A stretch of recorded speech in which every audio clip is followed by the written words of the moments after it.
Hello guys. ඉතාම සරල අදහසක් හරිම ලස්සන විදියට ආකර්ෂණීය විදිහට ඉදිරිපත් කරන්න සිංහල භාෂාවේදී අපි පාවිච්චි කරනවා වාක්‍ය විශේෂයක්. උදාහරණයක් විදියට මම මෙහෙම කියන්නම්කෝ. ඔයාලා මෙහෙම අහලා ඇති. ඔය පැන්නේ බලලා මල්ලෙන් එළියට. බලලා මල්ලෙන් එළියට පයින්නවා කියන එකේ තේරුම මොකද්ද? මල්ලක ඉන්න පූසෙක් එළියට පයින්නවා කියන එකද? දැන් කෙනෙක්ට හිතෙන්න පුළුවන් සිංහල දන්නේ නැති කෙනෙක් ශ්‍රී ලාංකිකයෙක් නොවන කෙනෙක් සිංහල ඉගෙන ගන්නකොට සමහරට යාට හිතෙන්න පුළුවන් බලලා මල්ලෙන් එළියට පයින්නවා කියන්නේ මේ බලලෙක් මල්ලකින් එළියට පයින්නවා කියන එකද කියලා. ශ්‍රී ලාංකිකයෝ වශයෙන් අපි දන්නවා බලලා මල්ලෙන් එළියට පයින්නවා කියන්නේ මේ මල්ලක ඉන්න බලලෙක් ගැන කියනව නෙවෙයි. එහෙනම් මේකේ අදහස ඉංග්‍රීසියෙන් තමයි දෙන්නේ. මොකද්ද මේකේ අදහස? මේකේ අදහස තමයි රහසක් හෙළි වෙනවා කියන එක. එහෙම නැත්නම් රහසක් එළි වුණා කියන එක. ඔය පැන්නේ බලලා මල්ලෙන් එළියට. ඔය රහස එළි උනේ. අන්න ඒ වගේ අදහසක් තමයි ඒකේ තේරුම. එතකොට මේවට අපි කියන්නේ ඉඟි වැකි කියලා. මේ වාක්‍ය වලට අපි කියන්නේ ඉඟි වැකි කියලා. බලලා මල්ලෙන් එළියට පනිනවා කියන එකේ තේරුම රහසක් එළිවර කරනවා කියන එක දන්නේ නැත්නම් එයා තේරුම් ගන්නේ මල්ලක ඉන්න බලලෙක් ගැන. අන්න ඒ වගේ තමයි ඉංග්‍රීසි භාෂාවෙත් මේ වගේ ඉඟි වැකි තියෙනවා. මේකම තියෙනවා ඉඟි වැකියක් විදිහට ඉංග්‍රීසි භාෂාවේ let the cat out of the bag. let the cat out of the bag. එතකොට මේක ඉංග්‍රීසි භාෂාව හරියට ප්‍රගුණ කරපු නැති කෙනෙක්ට මේකේ තේරුම හිතෙන්න පුළුවන් මේ බෑග් එකක් ඇතුලේ ඉන්න පූසෙක්ට එළියට එන්න එක ගැන තමයි මේ කියන්නේ කියලා. නෑ. ඒක නෙමෙයි මේකේ තේරුම. let the cat out of the bag කියන එකේ තේරුම තමයි රහසක් හෙළි කරනවා කියන එක. to reveal a secret. එහෙනම් සිංහලෙන් අපි ඉඟි වැකි කියලා කියන මේවට අපි ඉංග්‍රීසියේදී කියනවා idioms කියලා. ඔයා idioms දන්නේ නැත්නම් ඔයා කොච්චර tenses දැනගත්තත්, ඔයා කොච්චර grammar දැනගත්තත්, ඔයාට කොච්චර ඉංග්‍රීසි තේරුම් ගන්න පුළුවන් වුණත් ඔයා ඉඟි වැකි දන්නේ නැත්නම් ඔයා එක්තරා ස්ථානයකදී අපහසුතාවයටපත් වෙන්න පුළුවන්. ඒ නිසා idioms කියන එක අනිවාර්යෙන් දැනගත යුතු වෙනවා ඉංග්‍රීසි භාෂාවෙන් sannivedanaya කරන්න ඕනේ නම්. විශේෂයෙන්ම native speakersලත් එක්ක ඔයාලා ගනුදෙනු කරනවා නම් අනිවාර්යයෙන්ම මේ ඉඟි වැකි කියන කොටස අනිවාර්යයෙන්ම දැනගන්න වෙනවා. මොකද ඒවා එදිනෙදා ජීවිතයේදී native speakersට ගොඩක් වෙලාවට use කරනවා. අපිත් සාමාන්‍යයෙන් පාවිච්චි කරනවනේ. අපිත් කියනවනේ ඔය පැන්නේ බලලා මල්ලෙන් එළියට. ඒ වගේ කතා අපි නිතරම පාවිච්චි කරනවා. ඉතින් ඒ වගේ තමයි native speakersලා English අය අනිවාර්යයෙන්ම මේව පාවිච්චි කරනවා. ඉතින් අපි මේව දන්නේ නැත්නම් අපිට ඒගොල්ලෝ කියන්නේ මොනවද කියලා තේරෙන්නේ නැහැ. ඒක සාමාන්‍යයි. ඒ නිසා අනිවාර්යයෙන්ම මේ idioms කියන කොටස ඉගෙන ගන්න. එතකොට මම මේ මුලින්ම ප්‍රකාශ කරපු let the cat out of the bag කියන idiom එක මගේ idiom lesson එකේ පළවෙනි lesson එකේ idioms 10න් එකක්. ඒ lesson එක ඕගොල්ලෝ නැවත බලන්න. ඒකේ link එක මම මේ වීඩියෝ එකේ description එකේ සඳහන් කරනවා. මේ වීඩියෝ එකෙන් මම ඕගොල්ලන්ට තවත් අලුත් idioms 9ක් අරගෙන එනවා. ප්‍රධානම දේ වැදගත්ම දේ තමයි idioms ඉගෙන ගත්තට මදි ඔයගොල්ලන්ට පාවිච්චි කරන්න වෙන ඕනෑම තැනකදී මේ idioms යොදලා කතා කරන්න ප්‍රැක්ටිස් වෙන එක. විශේෂයෙන්ම වැදගත්ම දේ තමයි මම මේ idioms ඔයගොල්ලන්ට ඉදිරිපත් කරන්නේ examples එක. ඒ කියන්නේ ඒවා ඇත්තටම native speakersලා use කරන තැන් videos එක films වලින් ගනිපු මුලින්ම මතක් කරනවා වීඩියෝ එක පටන් ගන්න කලින් හැමදාමත් කියනවා වගේ වීඩියෝ එක මුලින් ඉඳන් අග වෙනකන් skip නොකර බලන්න. ඒ වගේම මතක් කරන්න ඕනේ Everford Academy YouTube channel එක subscribe කරලා නැත්නම් දැම්ම subscribe කරන්න. bell icon එක click කරන්නත් අමතක කරන්න එපා. මොකද අපි ඉදිරියටත් මේ වගේ වටිනා වීඩියෝස් ඔයගලන්ට අරගෙන එන්න බලාපොරොත්තු වෙනවා. හරි. අපි යමු idioms lesson එකට.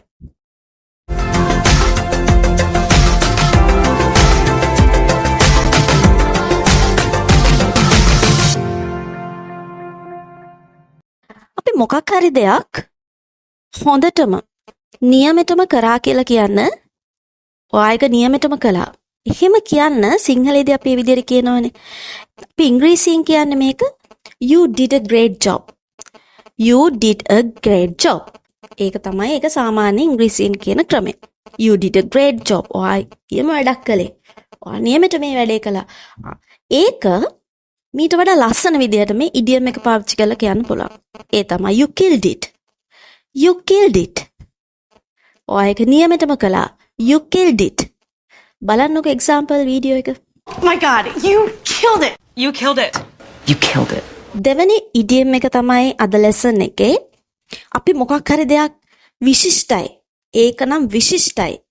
ඒක විශිෂ්ටයි කියලා කියන්නේ කොහොමද? සාමාන්‍ය ඉංග්‍රීසියෙන් අපි කියන්නේ it's excellent. It's excellent. idiom එකක් විදිහට ඒක තවත් ලස්සන විදිහට native speakersලා කියනවා it's top notch. It's top notch. හරි. අපි බලමු ඒක use කරන විදිහ ඒගොල්ලෝ. Our firm is top notch. Top-notch mozzarella maker. Indeed, tiny but top notch. තුන්වෙනි idiom එක තමයි අද lesson එකේ. මොකක් හරි දෙයක් නවත්තන්න. දැන් නවත්තන්න. ඔක නවත්තන්න කියලා සාමාන්‍යයෙන් ඉංග්‍රීසියෙන් කියන්නේ කොහොමද? Stop it. Stop it. මේක සාමාන්‍යයෙන් ඉංග්‍රීසියෙන් කියන්නේ මේ විදිහට. මේක මීට වඩා ලස්සනට කියන්න පුළුවන් මෙන්න මේ idiom එක use කරලා. ඒ තමයි cut it out. Cut it out. Cut it out. හරි. අපි බලමු මේක use කරන විදිය native speakersලා. Cut it out, the both of you. You both just cut it out for 1 second. Hey guys, cut it out, cut it out, cut it out. මේ lesson එකේ හතරවෙනි idiom එක තමයි දැන් යන්නේ මොකක් හරි දෙයකට අපි involve වෙනවා නම් එහෙම නැත්නම් දායක වෙනවා නම් අපි කියනවා එකට contribute කරනවා. to contribute කියලා සාමාන්‍ය ඉංග්‍රීසියෙන් කියනවා. මේක සාමාන්‍ය ඉංග්‍රීසියෙන් කියන්නේ contribute කියලානේ. එතකොට මේක idiom එකක් විදියට කියන්නේ to pitch in. to pitch in දායක වෙනවා. to pitch in. හරි. අපි බලමු examples මොනවාද කියලා. You don't have to pitch in. I just wanted to pitch in. මේ lesson එකේ පස්වෙනි idiom එක තමයි මොකක් හරි දෙයක් ගොඩක් ලෙහෙසි කියලා කියන්න. මොකක් හරි දෙයක් හරිම පහසුයි කියලා කියන අපි පාවිච්චි කරන්නේ ඉංග්‍රීසියෙන් it's easy. It's easy. ඒක හරිම පහසුයි. ඒක පහසුයි. It's easy. ඒක ලේසි. මේක කොහොමද වඩාත් අලංකාර විදියට වඩාත් attractive විදියට native speakersලා කියන්නේ idiom එකක් use කරලා. ඒ තමයි it's a piece of cake. It's a piece of cake. හරි. අපි බලමු මේක පාවිච්චි කරන examples videos මොනවාද කියලා. Yeah, it's a piece of cake. මේ lesson එකේ 6 වෙනි idiom එක ඒ තමයි මොකක් හරි දෙයකට මොකක් හරි දෙයක් එක්ක නැත්නම් කවුරු හරි කෙනෙක් එක්ක ගනුදෙනු කරන්න වැඩ කරන්න අමාරුයි නම් මොකක් හරි දෙයක් කරන්න අමාරුයි කවුරු හරි කෙනෙක් එක්ක වැඩ කරන්න අමාරුයි නම් අපි කියනවා hard to deal with. ගනුදෙනු කරන්න අමාරුයි hard to deal with. මේක කොහොමද idiom එකක් විදිහට පාවිච්චි කරන්නේ? ඒ තමයි a hard pill to swallow. A hard pill to swallow. ඒ කියන්නේ මේක අපි idiom එකක් විදිහට දාන්නේ නැති කෙනෙක්ට හිතන්න පුළුවන් swallow කියන්නේ ගිලිනවා, hard pill කියන්නේ අමාරු පෙත්තක්. ගිලින්න අමාරු පෙත්තක් කියන අදහස ගන්න පුළුවන් idiom එකක් විදිහට මේක හඳුනාගන්නේ නැති කෙනෙක්ට. ඉතින් එතකොටම සම්පූර්ණ අදහස එතනින්ම වෙනස් වෙනවනේ. ඒ නිසායි අපි කියන්නේ idiom දැනගන්නේ නැත්නම් idiom දන්නේ නැත්නම් ඔයගලන්ට native speaker කෙනෙක් එක්ක කවදාවත් කතා කරන්න ලේසි වෙන්නේ නැහැ. මොකද යාලා කියන idiom එක අපි සාමාන්‍ය ඉංග්‍රීසි භාෂාවෙන් පරිවර්තනය කළා හරවනකොට වෙනම අදහසක් එන්නේ. හැබැයි යාලා අදහස් කරන්නේ වෙනම අදහසක්. ඒ නිසා මේ ටික අනිවාර්යයෙන්ම දැනගත යුතුමයි. A hard pill to swallow. ඒ කියන්නේ ගිලින්න අමාරු පෙත්තක් කියන එක නෙවෙයි. ඒ වැඩේ කරන්න අමාරුයි. ගනුදෙනු කරන්න අමාරු දෙයක් කියන අදහස. හරි. අපි බලමු මේව use කරන examples. Why should that be such a hard pill to swallow? I get that this is a hard pill to swallow. That's a hard pill to swallow. හත්වෙනි idiom එක මේක ඔයගොල්ලෝ ගොඩක් වෙලාවට ඇහිලා තියෙන idiom එකක්. හැබැයි සමහර අය මේක දන්නේ නැතුව ඇති මොකද්ද මේ හරිම තේරුම කියලා. අපි මොකක් හරි දෙයක් කරන් යනකොට කියනවනේ මෙන්න මෙම නවතින්න පොඩ්ඩක් ඉන්න නවතින්න මේ විදිහට කියනවනේ. මේක ඉංග්‍රීසියෙන් සාමාන්‍යයෙන් කියන්නේ wait.